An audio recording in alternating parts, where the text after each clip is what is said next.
First, though, rarely do we hear of a fatal sledding accident in Arizona. But tonight we have learned that's what killed a 17-year-old from Tempe over the holiday weekend. Let's go live to Greg Argos at Corona del Sol High School in Tempe. And Greg, you talked with some of his friends.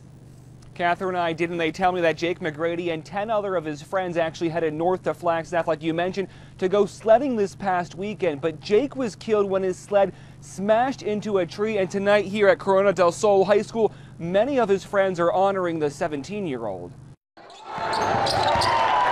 Wearing Jake McGrady's JV football number, dozens of students and friends packed the gym at Corona del Sol High School, remembering a friend killed over the weekend. I've known Jake since I was in 5th grade.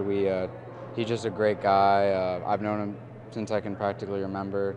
Draped in Jake's 81, Nick Martinez says he'll miss his friend's sense of humor the most. If I was having a bad day, I'd just call him, we'd go grab a slice of pizza, and he would just make me laugh like no other. He was just the funniest kid.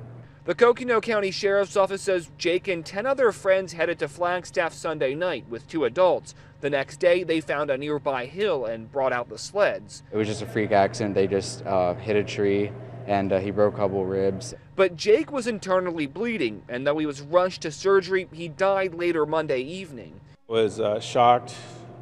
I was upset. Still hasn't completely sunk in. Nick's father, Victor, says despite the death of such a longtime family friend, he's glad the community is coming together. I've talked to the dad, and he and I are close friends, and I'm here to support him and the family, whatever they need. And so is Nick, which makes the loss of his close friend ever so slightly easier to deal with. He was just really close to me, and he was just a great guy, just a real genuine, straightforward guy.